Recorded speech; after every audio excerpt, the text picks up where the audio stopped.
شمالی امریکہ کا نقشہ جو آج ہم دیکھتے ہیں وہ ہمیشہ سے ایسا نہیں تھا۔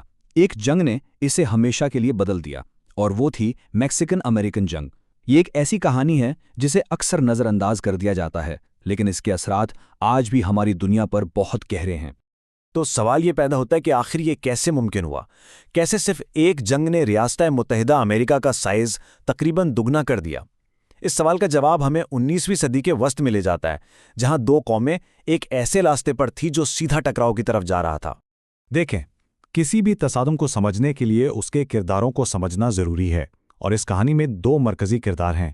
ایک طرف ایک نوجوان پھیلتا ہوا پرجوش امریکہ، اور دوسری طرف ایک نیا آزاد لیکن اندرونی طور پر غیر مستحکم میکسیکو۔ ان دونوں کی دنیاؤں میں زمین آسمان کا فرق تھا۔ یہ تصویر بالکل صاف نظر آتی ہے۔ ایک طرف امریکہ تھا جو جوش اور اعتماد سے بھرا ہوا تھا، وہاں مینیفیسٹ ڈیسٹنی کا نظریہ بہت مقبول تھا، یعنی یہ کہ پورے بر اعظم میں پھیلنا ان کا خدائی حق ہے۔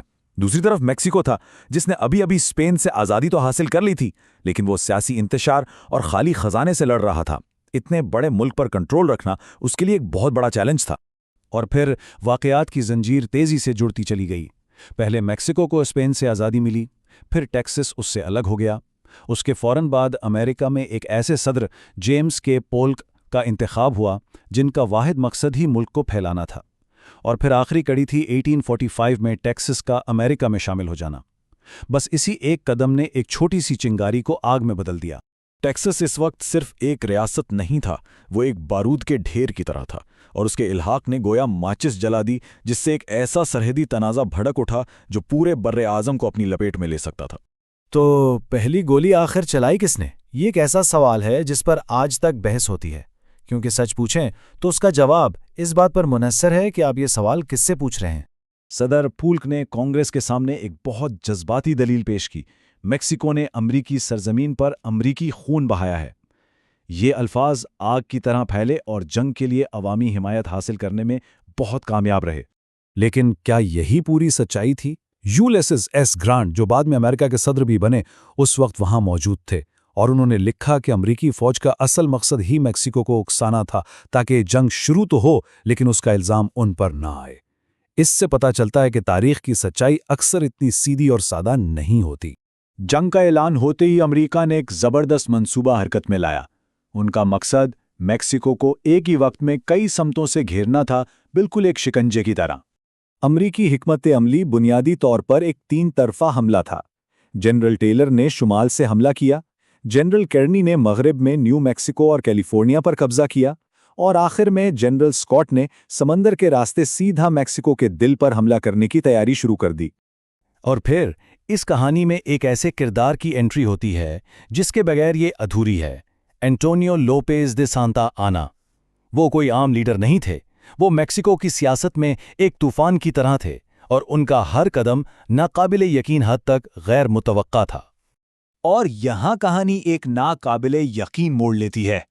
کیوبا میں جلاوطن سانتا آنا نے خفیہ طور پر امریکیوں سے ایک ڈیل کی۔ انہوں نے کہا، مجھے واپس جانے دو اور میں تمہیں متنازع زمین بیچ دوں گا۔ امریکیوں نے انہیں اپنی بحری ناکہ بندی سے گزرنے دیا، لیکن جیسے ہی سانتا آنا میکسیکو پہنچے، انہوں نے سب کو دھوکہ دے دیا۔ انہوں نے خود کو صدر بنایا اور امریکہ کے خلاف ہی فوج کھڑی کر دی۔ یہ واقعی ایک ماسٹر کلاس دھوکہ دہی تھی۔ سانتا آنا کی واپسی نے جنگ کو اس کے آخری اور سب سے خونی مرحلے میں دھکیل دیا۔ اب صرف ایک ہی ہدف تھا: میکسیکو کا دل، اس کا دارالحکومت Mexico city. General Winfield Scott نے ویرا کروز کی بندرگاہ پر ایک ایسا حملہ کیا جو تاریخ بدلنے والا تھا۔ یہ امریکی فوج کی تاریخ کی پہلی بڑی بحری لینڈنگ تھی۔ ہزاروں فوجی کشتیوں سے اترے اور میکسیکو سٹی کی طرف آخری اور فیصلہ کن مہم کا آغاز ہو گیا۔ اسکاٹ کی فوج میں تقریباً 9,000 سپاہی تھے۔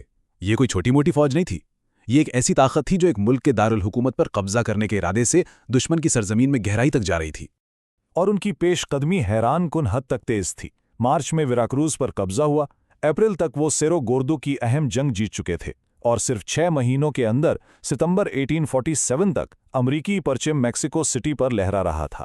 دارالحکومت کے گرنے کے ساتھ ہی میدان کی لڑائی تو ختم ہو گئی، لیکن اب ایک نئی جنگ شروع ہوئی، الفاظ اور نقشوں کی جنگ۔